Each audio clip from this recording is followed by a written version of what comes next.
So guys, let's move forward towards the next topic, that is Swadeshi movement. So Swadeshi movement is again a quite significant topic. We need to take this entire discourse on the development of politics forward.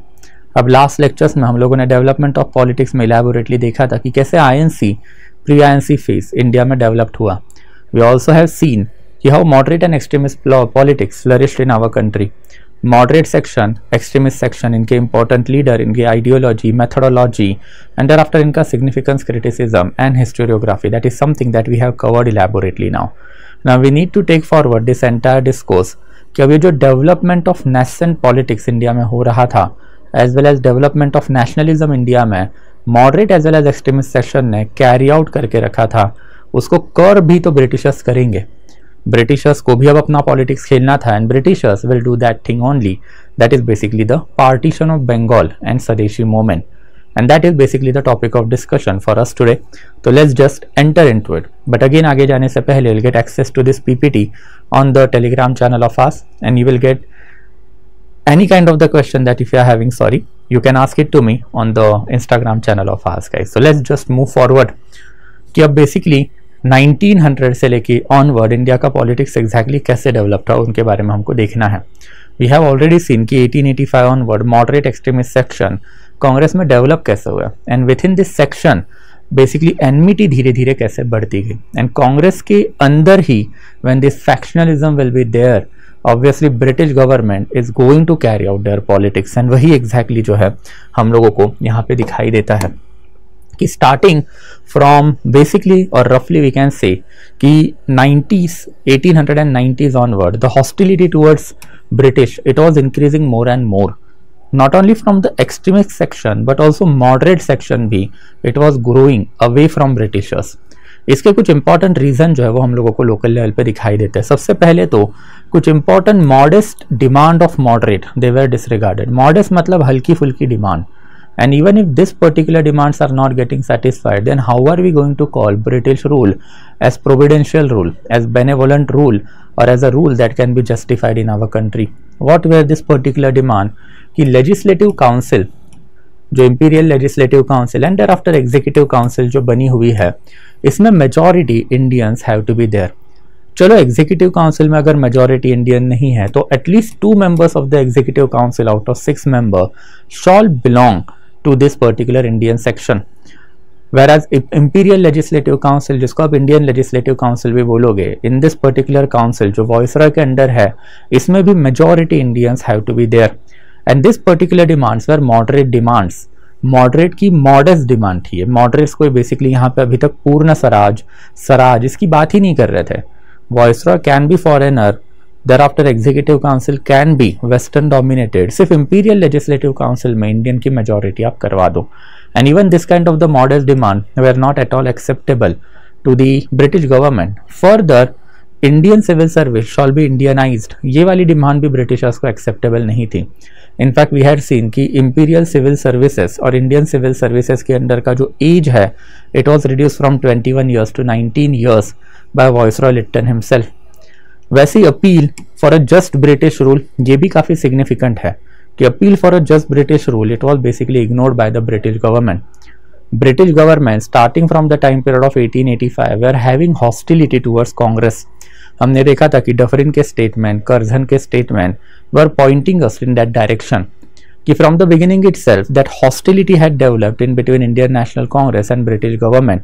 And that's why appeal to the British rule कि you are a just ruler, you are a benevolent ruler, you are a good ruler. This appeal were not being reciprocated by the Britishers, we can say.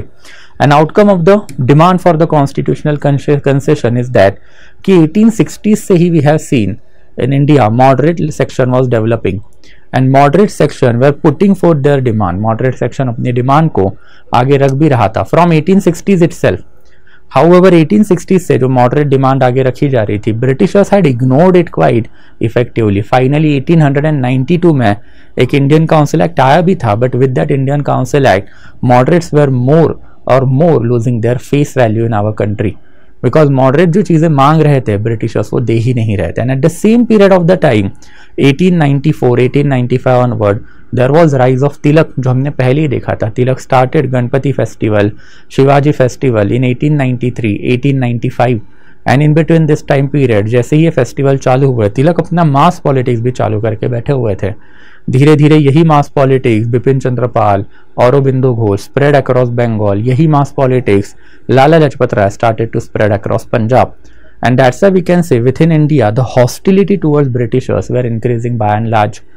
एक ज़माने में socio reform leadership and there after फिर early time period में even moderate leadership was quite loyal to Britishers, but 1870s 1880s 1890s में there was a growing disconnect in between British government and ordinary citizen, British government as well as intellectual class of our country.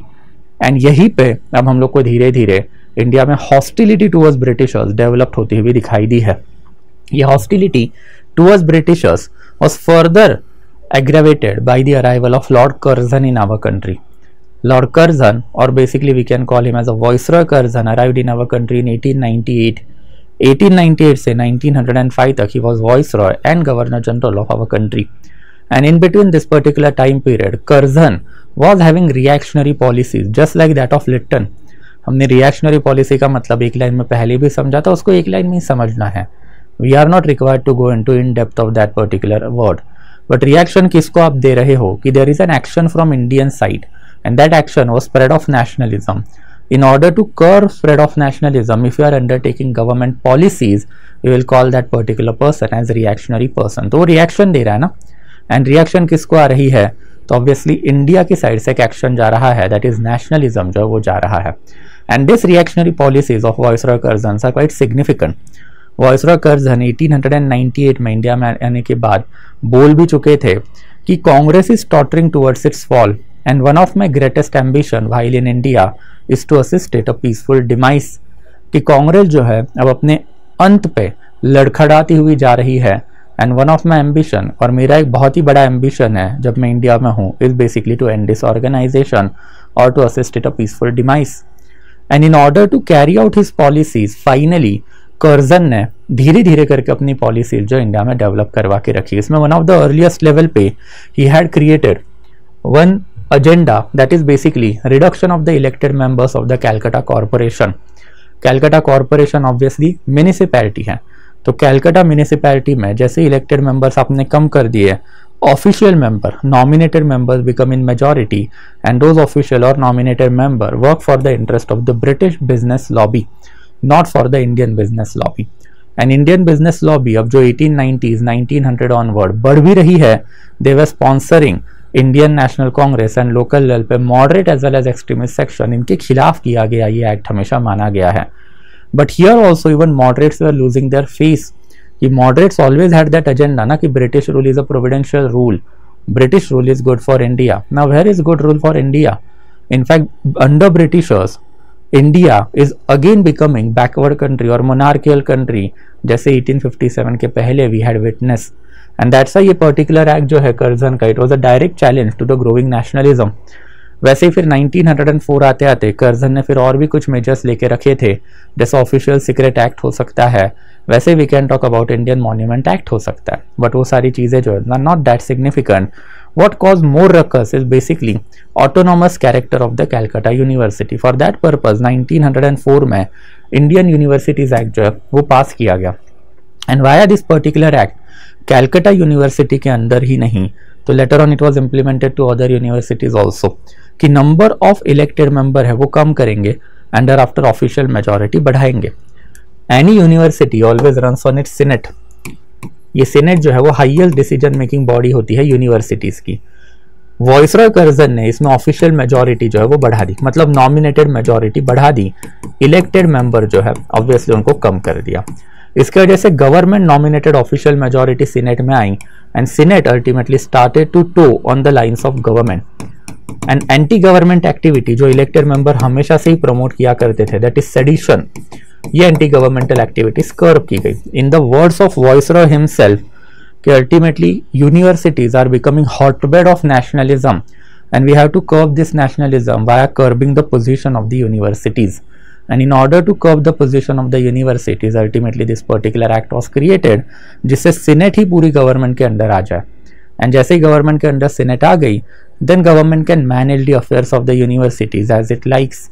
फिर इसमें आपको सिर्फ वही philosophy पढ़ाई जाएगी जो government के अकॉर्डिंग या फिर गवर्नमेंट को सपोर्ट करने वाली फिलॉसफी है. Any kind of the philosophy which is not according to government or which goes against British government will be banned from university. Further, if you are carrying out any anti-governmental activity, national activity का मतलब ही अब seditious activity हो गया, anti-government activity हो गया, then you will not be having any recourse in the Senate. आपको जो है फिर directly expel किया जाएगा without basically giving any fair chance to you. Obviously, इसके वजह से जो nationalist sentiment थे वो इंडिया के काफी hurt हुए. But perhaps the biggest measure that Viceroy had undertaken was to basically carry out partition of Bengal. Ultimately partition of Bengal जो है कर्जन का सबसे important activity हमेशा से ही माना जाता है. Partition की activity Viceroy Curzon was thinking starting from 1902 only. 1902 में ही Viceroy Curzon has started to write letters to the home government that we have to divide India's nationalism. And in order to divide its nationalism, we need to play this political game. And what is that political game? Is basically division of the Calcutta or Bengal. Sorry, we can say division of the Bengal. क्यों? Because हम पहले ही देख चुके हैं कि it all started from Bengal ना. अगर हम लोग बात करते हैं तो extremist leadership, sorry, social reformer leadership, moderate leadership, and even earliest level पे extremist leadership, हम लोगों को सारी की सारी leadership by and large Bengal से emerge होती हुई दिखाई दी है. It is Bengali population which is liberal intellectual population, and it is Bengali population which is basically going against government, and that's why we need to create pressure block at a local level. This pressure blocks will carry out division of the nationalism, and that is what ultimately British government basically started to do. Ultimately for Curzon it was mere और official statement जो है वो obviously क्या है कि mere partition है, but इसके real purpose जो हमेशा अलग थे. Finally when this plan was doled out in 1905 तो कुछ ऑफिशियल रीजन इसके अंदर आ गया. ये ऑफिशियल रीजन क्या थे कि basically Bengal is too big to administer. And फिर कर्जन ने डिक्लेयर भी करके रखा हुआ था कि it is mere and readjustment of the administrative boundaries. ये रीएडजस्टमेंट क्यों कर रहे हैं हम लोग? Because certain districts of Bengal are too large and they are too notorious. यहाँ पे लॉ एंड ऑर्डर संभाला नहीं जा रहा है, तो that's why will create a separate administrative machinery और separate provincial structure for that particular area. Ultimately इसकी कोई बेसिकली ज़रूरत है क्या? देन ऑब्वियसली इसकी ज़रूरत के लिए पहले वाले जो बेसिकली रिपोर्ट्स है, ये सारे के सारे रिपोर्ट जो वो भी हाईलाइट किए गए. And after ultimately recently that is basically उस जमाने में जो सेक्रेटरी ऑफ स्टेट हुआ करते थे और home secretary, sorry not my mistake, home secretary to the government of India जो हुआ करते थे, उन्होंने एक स्टेटमेंट भी देके रखा हुआ था.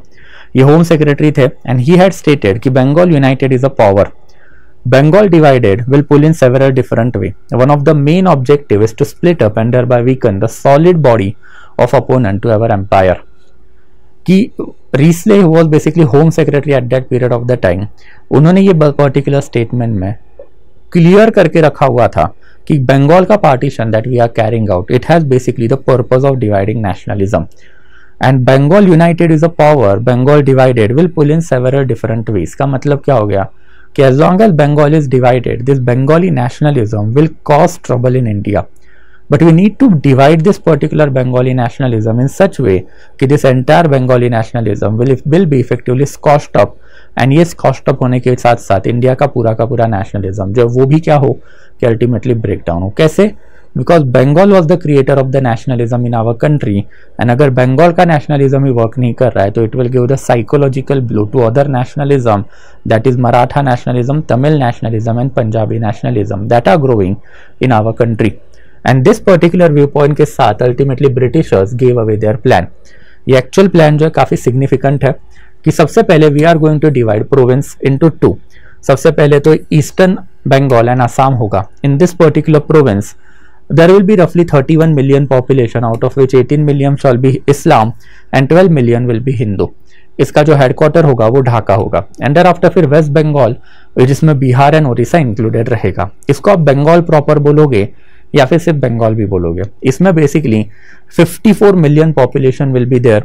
Out of 54 million population, 42 million will be Hindus and 9 million will be Islamic community.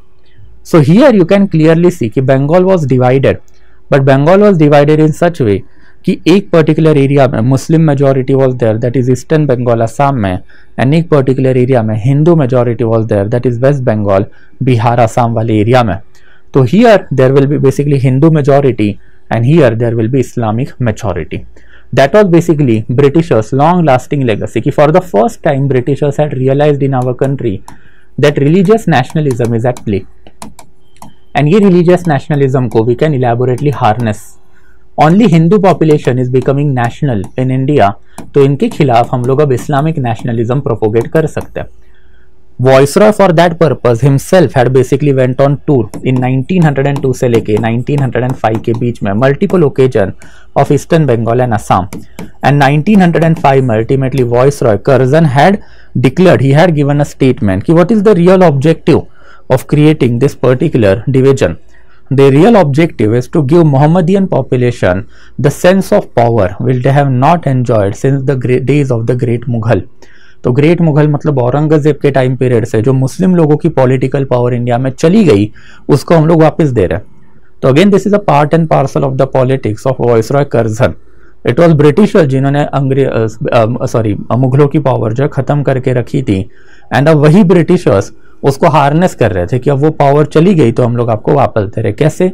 That we are going to create an eastern Bengal for you, and eastern Bengal will be Islamic majority province. And since it is an Islamic majority province then obviously आपके पास Islamic majoritarianism रहेगा and you can have your own political power for yourself. Further इसकी जो capital हम लोग create कर रहे हैं that is Dhaka. It will be made capital of entire India over a period of the time. तो हम लोग आपके लिए बेसिकली ढाका बनाएंगे that is capital of India over a period of the time, and आपको बेसिकली एक इस्लामिक मेजोरिटी प्रोविंस भी देंगे. तो ये क्लियर आउट करता है कि the first and foremost objective जो है was to play the religious nationalism, that is Hindu versus Islamic angle. And again Viceroy Curzon had the shrewdness, we can say, to basically see कि there is a scope of the linguistic nationalism also. And linguistic nationalism सबसे ज़्यादा कहाँ पे होगा? तो obviously West Bengal में. Ultimately West Bengal में there will be Bengali population, but at the same period of the time Uttar Pradesh Bihar and after Orissa का एक सर्टेन एरिया जो है बंगाल के अंडर मर्ज है, वहां पे basically Bihari and Oriya population that is basically Hindi speaking population will be there. तो ये एक डिवीजन भी we can create at a local level कि Bengali versus Hindi. It was indeed true at that period of the time कि because of the Bengali people's intellectual capability and having Calcutta as a capital, it had helped Bengali people a lot, and that's why फिर Hindi population जो है it was basically thrown at the margins of the society, we can say. And that was also an angle कि बंगाली जो है उन्हीं को बंगाल में हम लोग माइनॉरिटी में जो रिड्यूस कर लेंगे कि out of basically all the population 17 million will be Bengali and 37 million will be Hindi and Oriya population in the West Bengal. It also basically hurted the sentiments of the Bengali population कि Bengali population अभी तक अपना nationalism दिखा के पूरे India में nationalism फैला रहा था, बट राइट नाउ उनका घर ही आप तोड़ने चले, घर के अंदर ही आपने बेसिकली डिवाइसिव फोर्सेस जो लगाने चालू कर दिया. And once you have started to play this ugly politics then obviously there was no way back. Ultimately religious division जो अभी हमने देख के रखा था, linguistic division was the real heart of the entire swadeshi entire partition of Bengal. हमने पहले ही देखा था कि आप बेसिकली पूरे इंडिया को रिलीजियस नेशनलिज्म पे यूनाइट करने जा रहे हो, बट रिलीजियस नेशनलिज्म के काउंटर में अब बेसिकली ब्रिटिशर्स ने क्या खड़ा करके रखा था? Linguistic nationalism. Further religious nationalism is only for one religion. You can not have that scenario कि आप रिलीजियस नेशनलिज्म चलाओ एंड एक ऑल एनकम्पासिंग पॉलिटिक्स जो वो डेवलप करो. रिलीजियस नेशनलिज्म में सिर्फ एक ही कम्युनिटी को बेनिफिट होता है and Britishers were aware of it. In fact nationalism वही से तो हम लोग सीखे हैं, एंड दैट्स व्हाई ब्रिटिशर्स ने फिर धीरे धीरे करके Hindi versus Bengali and Hindu versus Muslim ये दोनों एंगल लोकल लेवल पे हार्नेस करने चालू कर दिए. अल्टीमेटली ये चीज़ करके उनको क्या करना था कि नेशनलिज्म के जो बेसिकली फोर्सेस थे यूनिफिकेशन के, उन्हीं को डिवाइड करना था. वो उन्होंने कैसे किया ये भी थोड़े टाइम में हम लोग जो है बेसिकली देखेंगे. तो this is something that we can clearly talk about कि motives and reason behind the partition of Bengal जो हम लोग को नजर आता है. And obviously the moment partition plan was declared in early months of 1905, इसके खिलाफ जो है अक्रॉस कैलकाटा में फिर एजिटेशन चालू हुआ. And obviously during this particular period of the time Indian National Congress itself was divided. rather than divided, we can say it was dominated by Bombay, who was moderate leader by 1904-1905, then Darabhai Nauroji, Firoz Shah Mehta, and thereafter Gopal Krishna Gokhale. At the same period of the time, who were extremist leadership at this particular period of the time? सबसे बड़ा नाम Lokmanya Tilak. Obviously सारे के सारे लोग कहाँ कर है? बॉम्बे के हैं. बॉम्बे बेस्ड पॉलिटिकल पार्टी है Indian national Congress. It is dominated by the moderate as well as extremists. Both of them or the supreme leadership of both the section belong to Bombay. And that's why फिर Bombay based political party that is Indian National Congress ने ये particular movement का क्या करना है, anti partition movement चलानी है नहीं चलानी है, इसके ऊपर एक इनडिसीजन दिखाया. एंड उससे तंग आके फाइनली कैलकाटा बेस या फिर बंगाल बेस जितने भी इंपॉर्टेंट लीडर थे, they ultimately gathered themselves into town hall of Calcutta precisely on 7 August 1905. And 7 August 1905 में ultimately they passed resolution in favour of the starting of movement. And यही पर्टिकुलर मूवमेंट का नाम this particular people gave as a Swadeshi movement. तो Swadeshi movement जो है initial period में it was launch by people of Calcutta as well as by the leaders of Calcutta, not by Indian National Congress. Indian National Congress ने इसको support जो है दिसंबर के annual session में 1905 का दिसंबर का जो एनुअल सेशन है उसमें देके रखा हुआ था, because Indian national Congress eight that period of the time was Bombay dominated political party. And in that capacity अब यही जो मूवमेंट स्वदेशी मूवमेंट वी कैन से जो चालू कर ली, किन्होंने चालू की, तो बंगाली लीडरशिप ने कहाँ पे चालू की, तो obviously they started it in town hall of Calcutta. वहां से जो मूवमेंट चालू हुई, उन्होंने बेसिकली एजेंडा जो है वो भी बना के रखा हुआ था कि we will reduce our reliance on foreign goods and there after we will promote basically the domestic production. तो इसके ऊपर जो है बेसिकली इन्होंने स्वदेशी मूवमेंट जो है चालू करके रखी थी. ऑब्वियसली कांग्रेस ने इसको फटाक से सपोर्ट कर दिया in its annual session 1905. Obviously Congress also decided कि we are going to oppose it.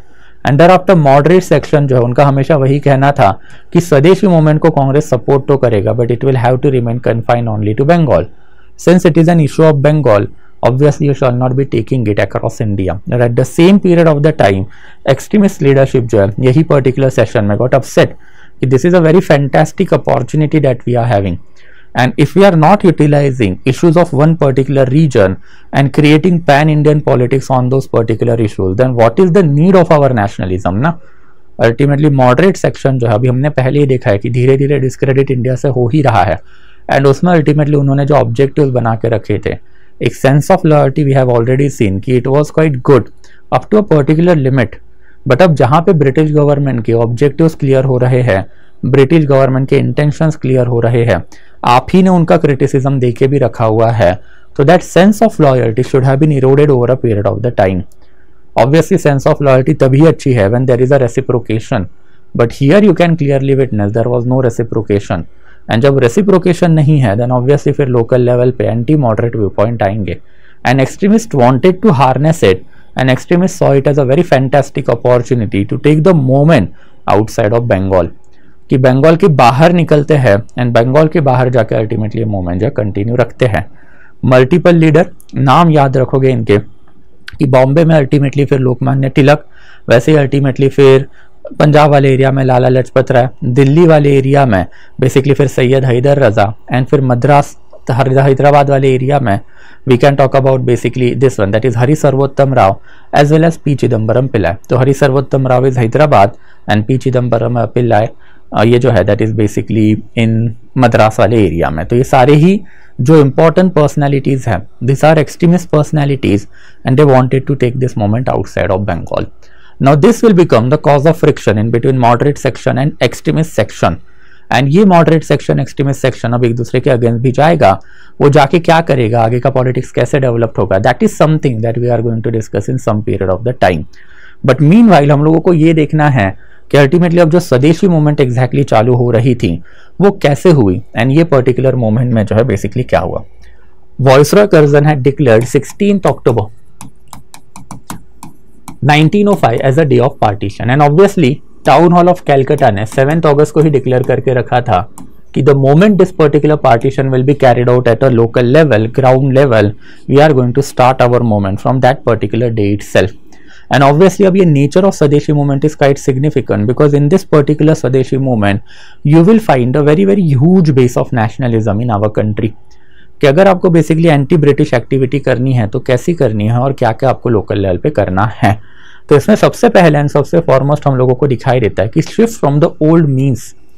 अब ओल्ड मीन्स क्या हुआ करते थे, जैसे तिलक रैली निकालेंगे, प्रोटेस्ट ऑर्गेनाइज करेंगे, पिकेटिंग करेंगे, बट अब इसमें एक एडिशनल एस्पेक्ट आ गया, that is basically swadeshi. And swadeshi का मतलब ही boycott of the foreign good, thereafter boycott of the school and colleges, and thereafter ultimately boycott of the law courts। तो ये तीनों चीजों को जो है बेसिकली आपको क्या करना है, बॉयकॉट करना है। The main focus will be on this one कि boycott of the foreign goods if we do then obviously it will hurt Britishers where they care more, because if you remember अभी just पहले इसके पहले ही 1903 के around जो है poverty and un British rule of India अब India में पब्लिश हो चुका था। And poverty and un British rule of India में ही दादा भाई नौरोजी ने काफी इलैबोरेटली बता के रखा था कि कैसे systematic drain of wealth India से हो रही है। इसके ऊपर हमने पहले ही देखा था कि वे बैक इन 1866 दादा भाई नौरोजी ने अर्लीस्ट लेवल पे ये वाला थियरी देके रखा था, बट 1901 1903 के अराउंड फिर poverty and un British rule of India नाम का बुक आया। एंड दिस पर्टिकुलर बुक जो है उसमें अल्टीमेटली फिर दादा भाई नौरोजी ने अपनी ड्रेन ऑफ वेल्थ थियरी जो है काफी इलैबोरेटली देके रखी हुई थी। Further we can talk about basically destruction of the foreign good, कि अब पहले वाले जो एस्पेक्ट जो थे डेमोन्स्ट्रेशन पब्लिक मीटिंग के साथ साथ अब हम लोगों को क्या करना है, लोकल लेवल पे जो है बेसिकली बोनफायर करनी है, पब्लिक बर्निंग। बॉनफायर मतलब पब्लिक बर्निंग होता है, जो फॉरेन गुड्स होगा आपके पास वो आप बेसिकली ये बॉनफायर में आके जला दो। And pledge that you are going to use only domestic product, that is promotion of the Indian goods. ये इंडियन गुड्स में प्रमोशन करने के लिए multiple new things were created, जैसे वीओ चिदम्बरम पिल्लाई ने अपने एक स्वदेशी स्टीम नेविगेशन कंपनी निकाल के रखी थी, पीसी रे ने बंगाल स्वदेशी केमिकल स्टोर निकाल के रखा था। एंड सबसे important Lokmanya Tilak started his own Bombay store. ये बॉम्बे स्टोर में अल्टीमेटली फिर आपको इंडिजीनियस प्रोडक्ट जो है सारे के सारे मिल जाएंगे। तो promotion of the indigenous good ये वाला भी एक ऑब्जेक्टिव इसमें हमेशा से ही रहा है। एंड आफ्टर कंस्ट्रक्टिव स्वदेशी या फिर आत्मशक्ति, कि अल्टीमेटली आत्मशक्ति में क्या है कि ऑब्वियसली फॉरेन गुड जब आप बेसिकली बॉयकॉट करोगे तो उसके लिए अभी जो मैंने आपको बता के रखा था कि Indian goods will be made available. And ये दोनों चीजों में अल्टीमेटली फिर हम लोगों को national education and national education के साथ साथ जो लोकल लेवल पे पंचायत जो है उनको री इनविगोरेट भी करना है। तो complete dependence on the Indianness, that is basically atmashakti, इसके ऊपर भी इन्होंने हमेशा से ही फोकस करके रखा था कि we are not going to cooperate with Britishers by and large unless and until they are listening to our demand. And in that capacity फिर Swadeshi movement is anti-partition movement we can say, and in this Swadeshi movement the three important principles will be there: boycott of the school, boycott of colleges, boycott of law court, and thereafter boycott of foreign good के against ultimately we can see कि Britishers के against indigenous store, indigenous company started to sprang up across India. वैसे ही law code के against फिर पंचायत, वैसे ही multiple committees at a local level started to sprang up across India. And तीसरा important aspect कि नेशनल काउंसिल ऑफ एजुकेशन, ये भी अब बेसिकली इंडिया में बनती हुई आपको दिखाई देगी। तो ये सारी चीजें जो है बेसिकली एक्सट्रीमिस्ट सेक्शन ने कहाँ पे लेके गए, ये लोग बंगाल के बाहर लेके गए। And moderate section ultimately confined this particular things in Bengal itself. That brings us to the next important point, that is basically dimensions of the स्वदेशी मूवमेंट। कि जब हम लोग स्वदेशी मूवमेंट की बात करते हैं तो इसमें भी हमको देखना पड़ेगा कि मल्टीपल लोकल लेवल पे जो इवेंट हुए वो क्या हुए। इसमें सबसे पहले हम लोगों को देखना है कि economical dimension is there. Obviously economical dimension was there because we are talking about atmashakti, self reliance, ये लोकल लेवल पे कैरी आउट करना है। तो आत्मशक्ति एंड सेल्फ रिलायंस में अल्टीमेटली फिर लोकल लेवल पे economical boycott, and economical boycott का data भी जो मैंने आपको दे के रखा था वो आपको यहाँ पे मिल जाएगा कि वीओ चिदम्बरम पिल्लाई, thereafter फिर पीसी रे and thereafter even Lokmanya Tilak, इन्होंने क्या क्या चीज़ें जो है लोकल लेवल पे करके रखी थी। वैसे ही फिर नेशनल एजुकेशन जो वो प्रमोट करना है, फॉर दैट पर्पज अल्टीमेटली फिर टागोर का शांति निकेतन हो सकता है, बंगाल नेशनल कॉलेज जो है वो हो सकता है with Aurobindo Ghosh as its first principal या फिर dean. National council of Education वो भी बनाई गई एंड आफ्टर वर्नाक्युलर मीडियम जो वो भी प्रमोट किया गया। Eight the same period of the time arbitration court जैसे स्वदेशी बांधव समिति, it basically solve more than 523 dispute and after more than 89 arbitration committee जो इन्होंने बना के भी रखी हुई थी। तो ये भी एक basically dimension we can talk about कि when you are talking people to boycott school colleges and national court, then obviously आपको एक काउंटर दिया गया था एंड लोकल लेवल पे इसको भी आप एक कंस्ट्रक्टिव एक्टिविटी बोलोगे कि जस्ट मूवमेंट चालू कर रहे हैं मुंह उठा के, तो मूवमेंट नहीं चालू किया आपने काफी अच्छा खासा वर्क जो है लोकल लेवल पे करके रखा था। एंड इसमें आपको कोरोबोरेशन भी दिखाई देगा कि टैगोर एंड औरोबिंदो घोष, टैगोर जो है basically by and large moderate section के है, Aurobindo Ghosh by and large extremist section के लीडर है, जो कल ही हमने तिलक में भी देख के रखा था कि भाई there is no such moderate and extremist, it is just a political ideology जो over a period of the time India में आगे बढ़ती ही रहेगी। एंड देयर आफ्टर फिर कुछ कल्चरल डायमेंशन भी है। ऑन 16th August itself जब मूवमेंट लॉन्च हुई थी, सॉरी 16th October itself जब मूवमेंट लॉन्च हुई थी, on that specific date ultimately Vande Mataram had become the common song of this entire movement. However over a period of the time फिर टैगोर ने एक नया सॉन्ग ये मूवमेंट के टाइम पर लिखा था, that is Amar Sonar Bangla. It also became a buzzword during this particular period of time कि हमारा अमार सोनार बांग्ला मतलब बेसिकली सोने जैसा बंगाल है हमारा, एंड इसको अब बेसिकली डिवीजन करके ब्रिटिशर्स यहाँ पे क्या करना चाहते हैं, लोगों में झगड़े लगाना चाहते, तो मत लगाओ। वैसे फिर तमिलनाडु में during this particular period of the time स्वदेशी गीतम नाम के बेसिकली सॉन्ग्स आए, एंड आफ्टर पेंटिंग में अवनींद्रनाथ टैगोर का राइज हमको इस पीरियड ऑफ टाइम में दिखाई देता है, one of the famous painter during that particular period of the time. और इन्होंने बेसिकली एक ऑर्गेनाइजेशन भी चालू करके रखा था, Indian society of oriental art, Abanindranath Tagore का ऑर्गेनाइजेशन ही है। एंड ये particular Indian society of oriental art जो है, इन्होंने जो स्कॉलरशिप ऑफर करके रखी थी 1907 में, वो स्कॉलरशिप में सबसे पहली स्कॉलरशिप जिनको मिली थी Nandlal Bose, again a quite significant name because it was ultimately Nandlal Bose जिन्होंने इंडिया की जो कॉन्स्टिट्यूशन बना था उसकी calligraphy as well as design करके रखी थी 1950 में कॉन्स्टिट्यूशन जब खत्म हुआ तब।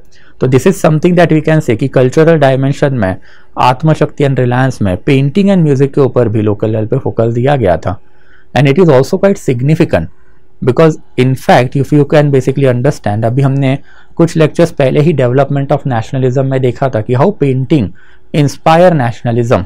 इनफैक्ट भारत माता का one of the earliest painting Abanindranath Tagore ने ही बनाया था, मैंने आपको बता के रखा था फॉर औरोबिंदो घोष, 1905 का पेंटिंग था, मैंने आपको दिखा के भी रखा था कि भारत माता इन एस्केटिक वर्जन, हाथ में माला है, सैफरन कलर का कपड़ा पहना हुआ है, तो again religious nationalism we can see about. ये सारी चीजें जो है इसी पीरियड ऑफ टाइम में। वैसे म्यूजिक भी काफी सिग्निफिकेंट है। Ultimately Amar Sonar Bangla later on became the national anthem of Bangladesh, and Rabindranath Tagore is the only personality who is having that distinction कि he has written the national anthem of two countries, that is India Jana Gana Mana as well as Amar Sonar Bangla that is of Bangladesh। तो basically music का भी एक हमेशा important aspect होता है। जैसे most recently we can talk about हमें चाहिए आज़ादी के स्लोगन लगे थे, तो म्यूजिकल एस्पेक्ट है, पेंटिंग वाले एस्पेक्ट है, तो इस एस्पेक्ट के ऊपर भी लोकल लेवल पर कंस्ट्रक्टिव फोकस दिया गया था कि if we launch a movement at a local level then ये लोकल लेवल पे हम लोग को बॉयकॉट करना है। बॉयकॉट जो चीज़ों का करोगे उसको आपको लोगों को काउंटर देना है। एंड देयर आफ्टर फिर लोकल लेवल पे painting, music, and there after we can talk about जो बेसिकली बॉन फायर जैसी एक्टिविटी, प्रोसेशन जैसी एक्टिविटी, तो ये सारे का ही कॉम्बिनेशन लोकल लेवल पे हमको दिखाई दिया। ऑब्वियसली अगर हम लोग ये पर्टिकुलर मोमेंट की बात करें तो इसका क्या हुआ हम लोग देखेंगे, बट वहां पे जाने से पहले तो extent of the swadeshi movement की एक्सटेंट की अगर हम लोग बात करें then obviously during this particular period of the time कि active participation of the student जो हम लोग को दिखाई देता है कि active participation of the students ये काफ़ी सिग्निफिकेंट टॉपिक है। मैंने आपको इसके बारे में पहले ही बता के रखा हुआ था कि when you talk about nationalism, nationalism में सबसे इंपॉर्टेंट सेक्शन कौन सा होता है, then obviously it is student. Student के बिना नेशनल पॉलिटिक्स हो ही नहीं पाएगा ना, and that's active participation of the student is quite significant. This particular section is highly national section and इन्हीं लोगों का पार्टिसिपेशन आपको हर एक मोमेंट में ज़्यादा दिखाई देगा। मुस्लिम का पार्टिसिपेशन अगर बात करें तो it was limited because obviously they were getting a separate province in which they were in majority, they were promised a capital of the entire India will belong to their particular province। in return उनको Britishers को support करना था। तो religious nationalism जो है वो Britishers ने harness करना चालू कर दिया एंड ये रिलीजियस नेशनलिज्म में अल्टीमेटली फिर मुस्लिम लीग जो है वो भी क्रिएट हुई। We are going to study about it but that is something for tomorrow. वैसे फिर वुमेन का पार्टिसिपेशन की अगर बात करें तो for the first time in India's national movement women participation हम लोग को दिखाई देता है कि वुमेन जो है बेसिकली अब धीरे धीरे बेसिकली रास्ते पे उतरनी चालू कर दी थी, gave up their purdah system and they started to basically participate in the procession and picketing. And there after labour class ने भी अब धीरे धीरे स्ट्राइक्स ऑर्गेनाइज करना एंड नेशनल मूवमेंट में पार्टिसिपेट करना जो है वो चालू करके रखा हुआ था। तो एक्सटेंट ऑफ पार्टिसिपेशन भी हम लोगों को एक सर्टन लेवल का दिखाई देता है। अभी के लिए बस डाटा करो, जब 1947 तक पहुंचेंगे तो I will be doling out much more data कि extent of participation and there after फिर ग्राउंड लेवल पे ब्रिटिशर्स को सपोर्ट कितना था या फिर अपोजिशन कितना था। तो that is something for the future period of the time. However government had very carefully carried out this entire plan of partition, कि जब प्लान ऑफ पार्टीशन निकला था तो गवर्नमेंट ने इसको काफी केयरफुली थॉट आउट किया था। दे वर अवेयर कि exactly what will transpire eight a ground level and यही ट्रांसपिरेशन में अल्टीमेटली उन लोगों को जो है बेसिकली डिवीजन करने थे। एक डिवीजन तो बेसिकली हो चुका था the moment partition was announce at a ground level, that is Hindu Muslim, कि हिंदू वर्सेस मुस्लिम का डिवीजन हम लोगों को अब ग्राउंड लेवल पे दिखाई देता है कि Hindu political party was by and large Indian national Congress and there after Muslim political party that is Muslim League. अब ये पर्टिकुलर डिवीजन जो है वो ब्रिटिशर्स ने करवा दिया, but at the same period of the time what was more important is that कि Indian national Congress का जो मॉडरेट सेक्शन है एंड एक्सट्रीमिस्ट सेक्शन है इनमें भी अल्टीमेटली डिवीजन हो जाए। ये डिवीजन भी काफी सिग्निफिकेंट है बिकॉज अभी तक के झगड़े जो है दोज आर इंटेलेक्चुअल झगड़े, दोज आर नॉट अगली झगड़े, and this particular intellectual spat have to be converted into uglier spat and thereafter basically divide Congress in between the two section and that is something now Britishers wanted to do and for that purpose इन्होंने फिर धीरे धीरे 3-pronged approach accept करके रखा था कि पहले हम लोग क्या करेंगे, रिप्रेशन करेंगे। रिप्रेशन किसका करेंगे, एक्सट्रीमिस्ट का करेंगे। तो स्टार्टिंग फ्रॉम 1906 जैसे ही मुस्लिम लीग बनी 30 दिसंबर 1905 को, तो 1906 से स्टार्ट करते हुए पहले तो बेसिकली ब्रिटिश गवर्नमेंट ने धीरे धीरे ये एक्सट्रीमिस्ट सेक्शन जो है उनको पकड़ के for a brief period of the time jail में डालना चालू कर दिया, लाठीचार्ज किए मल्टीपल जगह पे एंड देयर आफ्टर ये करने के पीछे का पर्पस क्या था, मॉडरेट्स को जो है बेसिकली थोड़ा सा डराना कि इंडिया में बेसिकली रेवोल्यूशन जैसी सिचुएशन आ चुकी है and that's why we are carrying out this lathi charge and extra. However अगर मॉडरेट भी इनको सपोर्ट करेंगे तो मॉडरेट को भी उठा के जेल में डालेंगे एंड लाठीचार्ज आपके ऊपर भी होगा। तो obviously moderate section which was a sophisticated section eight that period of the time brought this threats of government and that is what ultimately फिर कंसिलिएशन कि मॉडरेट जो है अल्टीमेटली जैसे ही डर जाएंगे तो ऑब्वियसली उनको हिंट दे देंगे कि we are going to create more reform and more reform करने के साथ साथ ये तभी होंगे अगर आप बेसिकली मूवमेंट है जो अभी कांग्रेस ने लॉन्च की है उसको आप बंद करोगे। That is one of the biggest reason कि 1905 एंड देयर आफ्टर 1906 के एनुअल सेशन में बनारस एंड कैलकाटा में मॉडरेट्स ने कभी भी बेसिकली एक्सट्रीमिस्ट को सपोर्ट नहीं किया to take this movement out of Bengal. And third stage में जैसे अब मॉडरेट्स का पूरा सपोर्ट ब्रिटिश गवर्नमेंट को आ जाएगा तो there will be heavy suppression and ये सप्रेशन किसका होगा, तो ऑब्वियसली एक्सट्रीमिस्ट लोगों का होगा एंड मॉडरेट जो है बेसिकली ये लोगों को फिर करीब किया जाएगा। But once extremist are away from Indian national Congress then फिर मॉडरेट जो है वो भी हम लोग क्या कर सकते हैं, इग्नोर कर सकते हैं। Ultimately moderates were highly ideal we can say and that high idealism basically costed moderates a lot।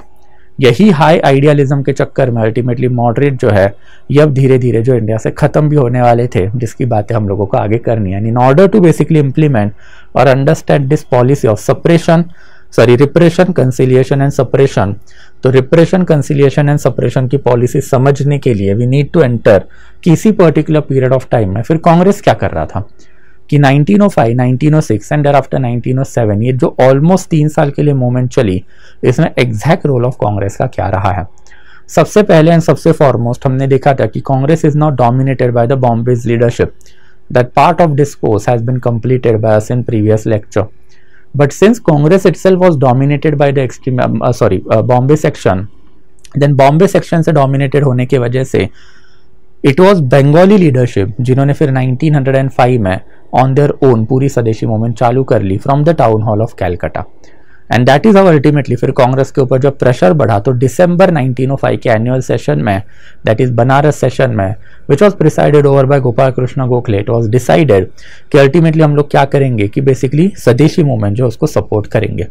But इसमें अल्टीमेटली मॉडरेट एंड एक्सट्रीमिस्ट दोनों के अलग वर्जन थे कि एक्सट्रीमिस्ट वांटेड कि जो बॉयकॉट मूवमेंट अब बंगाली लीडरशिप ने चालू करके रखे, it is a quite good movement, हम लोगों को उसको अक्रॉस इंडिया लेके जाना है एंड उसको अक्रॉस इंडिया जो हम लोगों को स्प्रेड करना है। And for that purpose they had demanded कि भाई बाइकॉट एंड स्वदेशी मूवमेंट जो है बियॉन्ड बंगाल, मतलब आउटसाइड बंगाल हम लोग को लेके जानी है। And further Bengali leadership had decided to boycott only government school, colleges, law court and foreign clothes।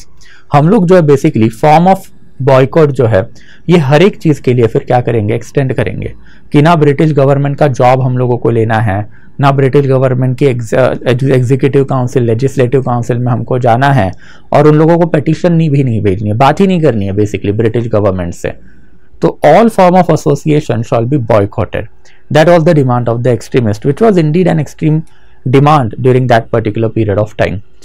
But at the same period of the time, moderate जो है, they were not in favor of extending this particular movement beyond Bengal. Bengal के बाहर तो हम लोगों को आना ही नहीं है। Further, कि ultimately boycott of council and similar association जो ये भी नहीं चलेगा। Ultimately petition politics moderates को करना था, and for petition politics it was necessary कि you shall have certain contact with government। अगर गवर्नमेंट के साथ ही आपका सर्टन कॉन्टैक्ट नहीं रहेगा, then how are you going to implement your petition politics, that was the question. And thereafter they also advocated constitutional methods of protest कि भाई ये क्या कर रहे हैं हम लोग, लोकल लेवल पे वायलेंस बढ़ रहा है, प्रोसेशन, पिकेटिंग, पब्लिक बॉनफायर आप करवा रहे हो, एंड देयरआफ्टर लोकल लेवल पे तिलक के speeches and thereafter even Aurobindo Ghosh के speeches are quite violent in nature. तो ये भी एक बेसिकली चीज जो है मॉडरेट लोगों को पसंद नहीं है। दैट्स व्हाई दिसंबर 1905 में they had basically put for their demand. Finally कोई कॉम्प्रोमाइज रीच नहीं हो पाया, पर बोथ साइड एग्री कि हम लोग बेसिकली फिर ये मूवमेंट जो है अभी जैसे चल रही है वैसे चलने देते हैं, अगले साल डिसाइड करते हैं। That's a mild resolution of condemning government's activity of partition of Bengal was basically passed. And ये पास करने के बाद अल्टीमेटली फिर सारी चीजें जो है अगले सेशन के लिए ढकेल दी गई। अल्टीमेटली फिर अगला सेशन आया दिसंबर 1906 का। मीनवाइल अक्टूबर 1905 से दिसंबर 1906 तक फिर मूवमेंट ग्राउंड लेवल पे चल ही रही थी। मूवमेंट जो ग्राउंड लेवल पे चल रही थी उसमें क्या हो रहा था, फिर लोकल लेवल पे हम लोग को दिखाई देता है कि धीरे धीरे करके मूवमेंट जो है it spreaded across Bengal. Bengal से अल्टीमेटली ये मूवमेंट एक्सट्रीमिस्ट लीडरशिप बंगाल के बाहर भी लेके गए थे, जो हमने देखा था Delhi, Hyderabad, Madras and there after even Bombay and Punjab वाले एरिया में respective leadership had taken this movement up at local level. And इसके वजह से अल्टीमेटली मूवमेंट जो है ग्राउंड लेवल पे चल रही थी। बट अगेन दिसंबर 1906 में अब कांग्रेस का नेक्स्ट सेशन, सबसे पहले हम लोगों को यहाँ पे दिखाई देता है कि एक्सट्रीमिस्ट वांटेड इधर तिलक या फिर Lala Lajpat Rai as their president, because president will be having ultimate authority to decide what Congress is required to do. And अगर तिलक या फिर लाला लजपत राय का नाम प्रेसिडेंटशिप में आ जाता है एंड जीत जाते हैं, तो it will B proven that majority of the Congress support extremist leadership. And majority of the Congress अगर एक्सट्रीमिस्ट लीडरशिप के साथ है तो एक्सट्रीमिस्ट लीडरशिप जो चाहे वो कर सकता है, that is taking movement out of Bengal and extending form of boycott to all form of the cooperation. तो ये सारी चीजों को ध्यान में रख के this particular proposal was given. But at the same period of the time moderate realise कि that was a real possibility कि अगर इलेक्शन होता है एंड इलेक्शन में तिलक या फिर लाला लजपत राय खड़े होते हैं तो problem. And that's out of nowhere last moment पे दादा भाई नौरोजी जो है इनको अल्टीमेटली बॉम्बे से लाया गया। He was almost by that period of the time late 70s में थे एंड इनको अल्टीमेटली लाया गया। एंड इनको लाने के साथ अल्टीमेटली दादा भाई नौरोजी जो है इनका नाम जो है बेसिकली रखा गया। ऑब्वियसली अब दादा भाई नौरोजी जैसी पर्सनैलिटी अगर सामने है तो बोथ तिलक एंड आफ्टर फिर Lala Lajpat Rai had to basically take away their name. Ultimately Tilak and Lala Lajpat Rai ने जैसे ही बेसिकली बैक ट्रैक किया तो अल्टीमेटली कॉम्प्रोमाइज कैंडिडेट के नाम पे दादा भाई नौरोजी का नाम रखा गया। And Dadabhai Naoroji ultimately tried to forge a gap और tried to basically bridge a gap, not sorry forge नहीं ब्रिज, तो tried to bridge a gap in between moderate and extremist section कि मॉडरेट एंड एक्सट्रीमिस्ट एक दूसरे के बीच में कब तक झगड़ते बैठेंगे, भाई तो झगड़ो मत, कॉम्प्रोमाइज करो। एंड ये कॉम्प्रोमाइज का मतलब क्या है, तो ऑब्वियसली स्वराज। एंड स्वराज का मतलब क्या है, तो डोमिनियन स्टेटस। जो मैंने आपको एक लाइन में पहले भी बता के रखा हुआ था कि डोमिनियन स्टेटस का मतलब क्या है कि अल्टीमेटली हेड ऑफ स्टेट जो है वो ब्रिटिश मोनार्क रहेगा, एंड देयर आफ्टर फिर हेड ऑफ गवर्नमेंट जो है he will be basically Indian, and in that capacity India में इंडिया का गवर्नमेंट चलना चाहिए, ये एक्सट्रीमिस्ट डिमांड भी सेटिस्फाई हो जाएगा, एंड इंडिया में ब्रिटिश लोग रहने चाहिए, ये मॉडरेट डिमांड जो है वो भी सेटिस्फाई हो जाएगा, and Swaraj will become the goal of the Indian national Congress from 1906। 1906 में ही Swaraj as a official goal of Indian national Congress का रेजोल्यूशन पास किया गया, and it remain the official goal of Indian national Congress till 1929। जब लाहौर रेजोल्यूशन पास किया जाएगा, and Lahore resolution में स्वराज का डिमांड विल बिकम द पूर्ण स्वराज और Purna Swaraj demand.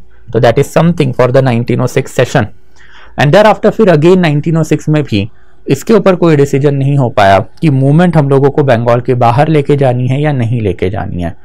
Tilak, Hari Sarvottam Rao, V O Chidambaram Pillai sorry, and there after फिर next one is Syed Haider Raza and Lala Lajpat Rai. All of them had carried away this particular movement at local level on their own, not as a basically member of Indian National Congress. Indian National Congress अभी भी movement को बंगाल में बाहर लेके जाने के favour में नहीं था, because moderate domination was there, and that's finally December 1907 आते आते अब वापस मॉडरेट एंड एक्सट्रीमिस्ट के बीच में झगड़े चालू हुए। इस बार तो भाई सेशन कहाँ पे कंडक्ट करवाना है वहीं से सारी की सारी जो बेसिकली प्रॉब्लम है वो चालू हो गए कि सबसे पहले एक्सट्रीमिस्ट जो है they wanted the session to be held in Nagpur.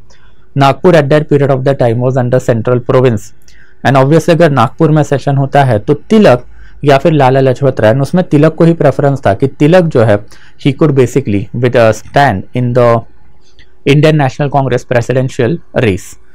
Ultimately अगर यही सेशन हम बॉम्बे प्रोविंस में लेते हैं तो बॉम्बे प्रोविंस में Tilak can not stand for the presidential post. क्यों नहीं स्टैंड कर सकती? हमने देखा हुआ है कि अल्टीमेटली तिलक जो है he belong to Bombay, and Congress ने अपने पहले ही सेशन में 1885 में एक रेजोल्यूशन पास करवा के रखा था कि president shawl B non residential person. तो तिलक बॉम्बे प्रोविंस के थे, एंड दैट्स फिर तिलक जो है अगर बॉम्बे में सेशन होता है तो can not contest election, and in that capacity for local level पे हॉर्स ट्रेडिंग हम कर सकते हैं, एंड एक्सट्रीमिस्ट लोगों को या फिर एक्सट्रीमिस्ट वोट मॉडरेट लोग जो अपने पास लेके आ सकते हैं, that was decided. And there after इन लोग का वही कहना था कि हम लोगों को जो भी बेसिकली डिमांड 1905 में हमने रखी थी कि boycott has to be extended to all form of association and movement has to be taken away from Bengal and across India. तो ये दोनों चीजें जो इन्होंने वापस रखी, but unfortunately we can say कि मॉडरेट प्रिवेल, एंड अल्टीमेटली फिर सेशन जो है वो सूरत में लिया गया, एंड सूरत में ultimately there candidate was Raj Bihari Ghosh.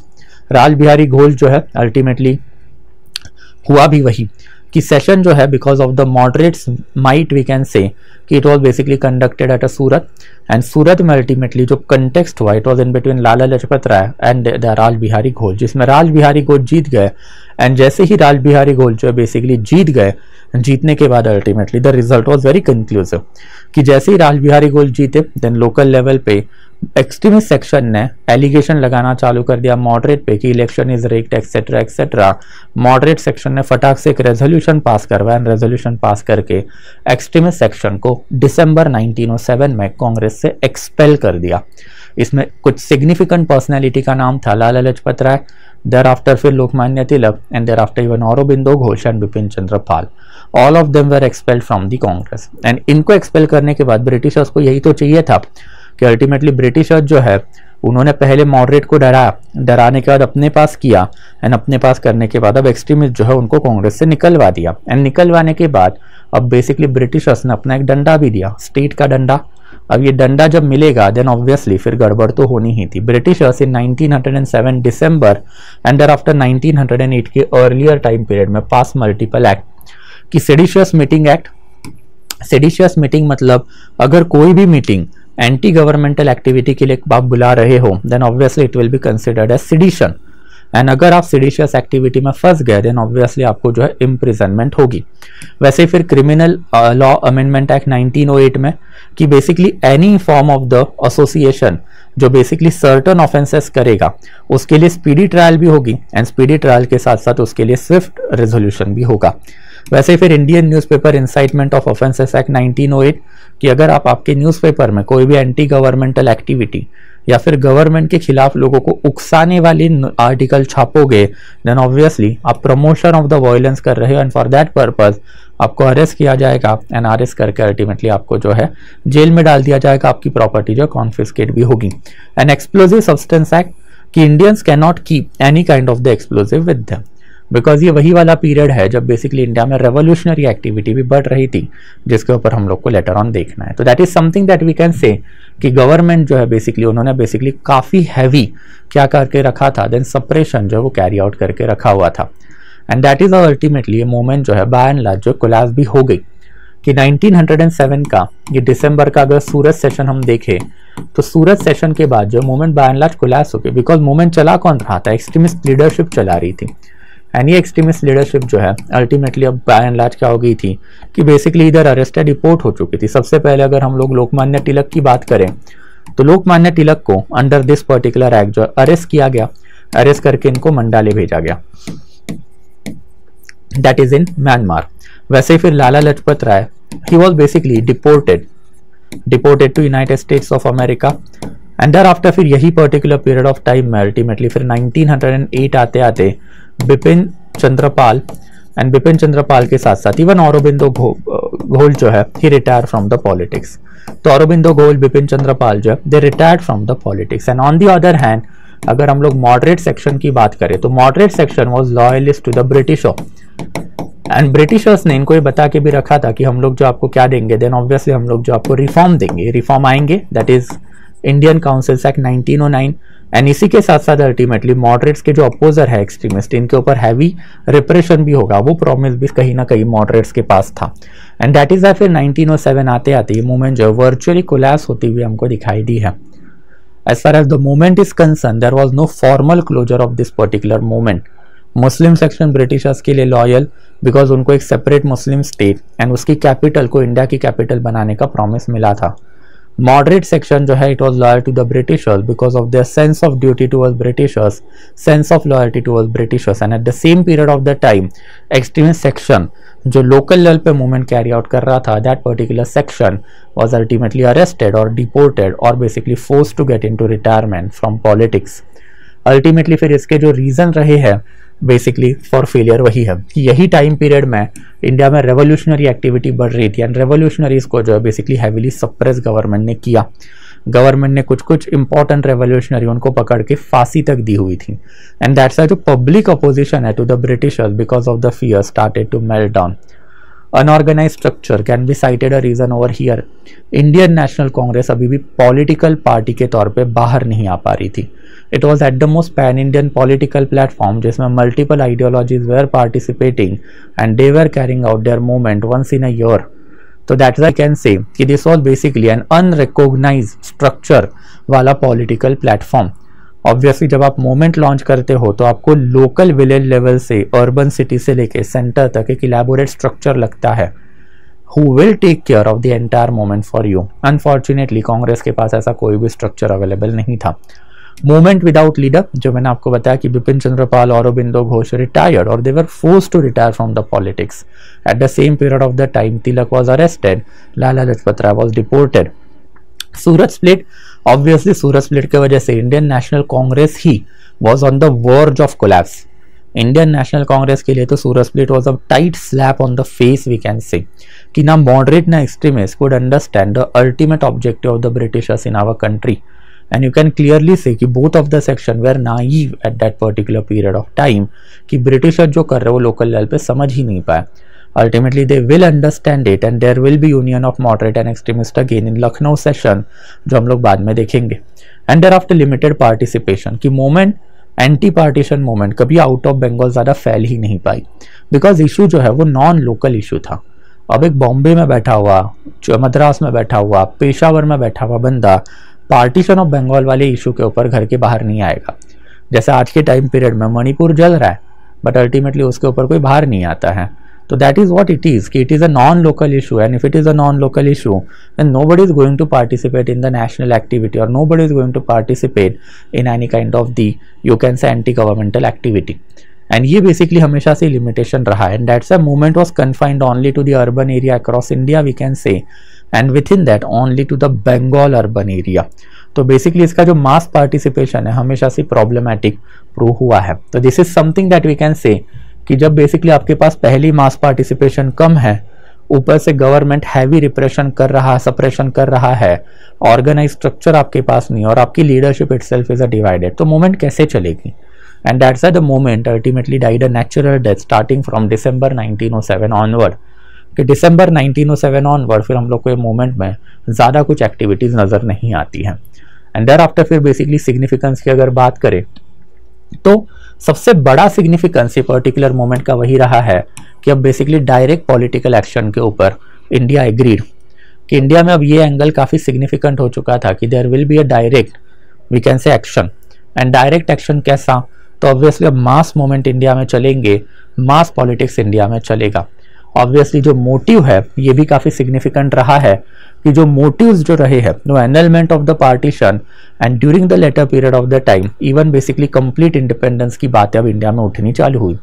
Yes, Congress accepted complete independence as a goal during the time period of 1929, but यही तो टाइम पीरियड था 1902 से लेके 1908 के बीच में जब रेवोल्यूशनरी एक्टिविटीज़ इंडिया में आई कि औरोबिंदो घोष है, thereafter we can talk about Vinayak Damodar Savarkar हो सकते हैं, सचिन सन्याल हो सकते हैं, ये सारे लोग जो है रेवोल्यूशनरी जिनके ऊपर हमको ऑब्वियसली नेक्स्ट लेक्चर में पढ़ना है, यही टाइम पीरियड में तो एमर्ज हुए। एंड ये पर्टिकुलर लोगों ने अब धीरे धीरे इंडिया में कंप्लीट इंडिपेंडेंस के नारे भी लगाने चालू कर दिए। But motive was quite significant कि across India the atmosphere was developing that India has to get out of the shackles of Britishers. धीरे धीरे करके हम लोग स्वराज में जाएंगे एंड देयर आफ्टर इवन पूर्ण स्वराज पे भी जाएंगे। तो that is also the significance of this particular movement. Thereafter boycott as means कि this was for the first time that Indians had realize कि अगर आपको ब्रिटिशर्स से कोई भी डिमांड अगर कंप्लीट करवानी है तो hurt them where it will hurt them the most. And where will it hurt them the most? Then obviously boycott of the swadeshi movement. Boycott जो है और स्वदेशी मूवमेंट जो है ये काफ़ी सिग्निफिकेंट उसी एंगल से रहा है कि स्वदेशी मूवमेंट की हम बात करते हैं तो आप फॉरेन क्लोथ बॉयकॉट करोगे, फॉरेन क्लोथ अगर बॉयकॉट करे तो उसके repercussion Manchester as well as London में होंगे, वहां से प्रेशर ब्रिटिश गवर्नमेंट पे आएगा कि इंडिया के डिमांड जो है कंप्लीट करो। कल्चरल इफेक्ट ये भी अभी हम लोगों ने थोड़े टाइम पहले ही देख के रखा हुआ था कि painting as well as music and इसका सिग्निफिकेंस कि painting as well as music are quite important at a local level. आज भी अगर आप मूवमेंट कर रहे हो तो आप प्लेकार्ड लेके जाते हो, कोई ना कोई तो एक थीम सॉन्ग जो है वो आप डेवलप करते हो। तो painting as well as music can be effectively harness in order to bring people out of home, in order to bring people on the road. ये भी अब ये पर्टिकुलर मूवमेंट से जो है बेसिकली क्लियर आउट हो चुका था। An increase in social base कि even though Britishers tried to divide national movement in between linguistic line and in between religious line, फिर भी हम लोगों को मल्टीपल सेक्शन पार्टिसिपेट करते हुए दिखाई दिए हैं। Urban Islamic section, urban Hindu section, irrespective of jati and varna we can say. And during the same period of the time we can even talk about कि लोकल लेवल पे वुमेन सेक्शन, स्टूडेंट सेक्शन का participation भी heavy रहा है। तो it basically broaden the social base of the national movement in our country. Obviously अब India को ज़्यादा टाइम नहीं लगने वाला, हार्डली 40-42 ईयर्स ही लगेंगे in order to gain independence, and that is how ultimately we are going to see in future lectures कि स्वदेशी movement जो है इसके जो पैरामीटर है those parameter by and large remained continued even during the later period of the time. So that is something that we can say for the Swadeshi movement or significance of the Swadeshi movement. And that brings us to the final topic, that is कुछ important opinion या फिर historiography कि सबसे पहले अगर हम लोग बात करें तो रविंद्रनाथ टैगोर जो है obviously he was a participant of the movement in the initial period of the time, but फिर लोकल लेवल पे जो प्रॉब्लम फेस हुए दैट इज रिलीजियस डिसयूनिटी के, तो उन्होंने एक कमेंट देके रखा हुआ है कि this particular movement it always lacked religious unity. Obviously लोग Rabindranath Tagore he was one of the earliest critic of nationalism also कि नेशनलिज्म इज अ डिसीज, ये उनका एक हमेशा ही फेमस स्टेटमेंट रहा है because he had seen कि implication of Hindu nationalism and Islamic nationalism at a ground level। इसका implication मतलब ultimately Hindu nationalism versus Islamic nationalism के ऊपर होने वाले riots and thereafter local level पे होने वाले problems, ये दोनों चीज़ों की बातें जो है बेसिकली इन्होंने करके रखी हुई थी। इनफैक्ट उन्होंने एक बुक इसके ऊपर लिख के रखा हुआ है दैट इज घरे बैरे। घरे बैरे का मतलब क्या है कि घर का बैरी घर का बैरी मतलब ultimately enemy of the home itself. Ultimately फिर लोकल लेवल पे जो सब्टिलिटीज होती है of the moment, and there after इसमें ultimately Hindu versus Muslim angle जो है ये कैसे चलता है, including the concept of the love jihad, just for you कि one of the earliest concept of the love jihad भी आपको इसी में दिखाई देगा। तो सारी एंगल के ऊपर जो है इन्होंने बात करके रखी है, and it basically offer a much darker version of the swadeshi movement at a local level. तो basically Rabindranath Tagore, who was basically a quite enthusiastic participant of the movement in 1906-1907, ultimately फिर he withdrew from this entire movement, and withdraw करने के बाद धीरे धीरे he started to confine himself only for the literary activity by calling nationalism as a disease and Hindu nationalism versus Islamic nationalism दोनों को criticise करके ही ultimately agreed कि India में एक सुप्रीम लीडर होना चाहिए, and that particular leader must come out with his own ideology of the nationalism. Religious nationalism is something that is not good at a ground level. ये क्यों नहीं होता, अब इसके ऊपर मैंने आपको नेशनलिज्म में ही मल्टीपल डाटा देके रखा था कि धीरे धीरे करके हम लोग इसके ऊपर बात भी करेंगे कि टिल 1947 आते आते अब हिंदू वर्सेस मुस्लिम ये झगड़े लोकल लेवल पे बहुत ही अगली होंगे, and that's why national movement में हमेशा से ये एंगल अब आपको दिखाई भी देगा, and ultimately it will lead to partition of our country also. Further basically Ranjit Guha का भी इसके ऊपर काफी सिग्निफिकेंट स्टेटमेंट है, सबल्ट्रॉन हिस्टोरियन है रंजीत गुहा, एंड उन्होंने कर कह के रखा है कि the movement was also basically negative in sense. Ultimately ground level पे हम लोगों को two type of the coercion दिखाई देते हैं, and two type of coercion मतलब क्या है कि सबसे पहले फिजिकल कोअर्जन, कि there was a pressure of society, and pressure of society जो है बेसिकली दो लेवल पे था, कि पहले तो एक फिजिकल प्रेशर था। ये फिजिकल प्रेशर का मतलब क्या है कि पहले तो जो है बेसिकली आपको जो है आपके घर के जितने भी फॉरेन क्लोथ्स है या फिर फॉरेन मटेरियल है ये रास्ते पे लाना है, एंड रास्ते पे अब हम लोग जो बॉन फायर कर रहे हैं, ये बॉन फायर में मतलब अंगीठी यू कैन से उसमें आके जलाना है। एंड देयर आफ्टर दूसरा जो है बेसिकली एक सोशल प्रेशर जो है वो भी हम लोग को दिखाई दिया है कि if you corroborated with Britishers in any sense, कि अगर आप बेसिकली ब्रिटिश बंदे के साथ दिखाई दिए या फिर आपके बॉडी के ऊपर ब्रिटिश क्लोथ्स दिखाई दिए या फिर आपके पास ब्रिटिश आइटम दिखाई दिया, then society will start boycotting you, and आपको जो है बेसिकली एक अनटचेबिलिटी वाला जो फीलिंग है ये बेसिकली सोसाइटी पे देंगे। जिसकी वजह से हुआ क्या कि ग्राउंड लेवल पे जो मास पार्टिसिपेशन दिखाई देना चाहिए था, ये मास पार्टिसिपेशन धीरे धीरे जो बेसिकली ड्विंडल हो गया, मतलब खत्म हो गया, एंड ड्विंडल डाउन होने की वजह से फाइनली नेशनलिज्म जो है in the first stage we can say in India it failed. And failed का मतलब क्या है कि अल्टीमेटली लोग खुद परेशान हो गए कि ये कौन सा बिहेवियर है, एंड ऑब्वियसली ये तो सोसाइटी में आज के टाइम पे भी होता है कि इफ आई रिफ्यूज टू से भारत माता की जय, if I refuse to basically say Jana Gana Mana, then obviously मेरे नेशनल क्रेडेंशियल के ऊपर जो डाउट भी लिया जाएगा, एंड डाउट लेके अल्टीमेटली मुझे डिस्क्रेडिट भी किया जाएगा। इसके वजह से हुआ क्या कि जो इंटेलेक्चुअल सेक्शन है जिनकी वजह से कोई भी मूवमेंट चलती है वो सबसे पहले मूवमेंट से बाहर निकला, including Rabindranath Tagore, if you remember अभी देखा था हमने, एंड यही इंटेलेक्चुअल सेक्शन जो है इवन कांग्रेस में बैठा हुआ moderate section was an intellectual section, तो उनके लिए भी यही लोकल लेवल पे प्रॉब्लम थे कि अल्टीमेटली ये पर्टिकुलर मोमेंट में जो नोशन डेवलप्ड हुआ है वो नोशन की वजह से क्या हुआ कि if you are talking with Britishers you are anti national, nobody is ready to understand कि भाई we are talking with the Britishers, and Britishers अगर चले गए तो जो ओल्ड थ्रेट इंडिया में हम लोगों को दिखाई देती है उसका एक बेसिकली सोल्यूशन जो होना चाहिए था वो नहीं है हमारे पास। तो ये सारी चीज़ों के वजह से रंजीत गुहा का कहना है कि दिस पर्टिकुलर मोमेंट जो है इट अल्टीमेटली एंडेड, कि धीरे धीरे करके इसमें अल्टीमेटली फिर इंटेलेक्चुअल सपोर्ट चला गया, देयर आफ्टर फिर मॉडरेट पॉलिटिकल सपोर्ट चला गया, बची खुची बात जो एक्सट्रीमिस्ट सेक्शन जो वायलेंस के प्रोन है आदि है उनको जैसे ही गवर्नमेंट ने उठा के जेल में डाल दिया तो movement become leaderless, and finally फिर 1908-1909 में बची कुची कसर जो है फिर ब्रिटिशर्स ने अपनी जो बेसिकली हैवी रिप्रेसिव पॉलिसी है वो बेसिकली करके करवा दी, that is hanging certain leader, arresting and deporting certain other leader, and that sums up basically today's session.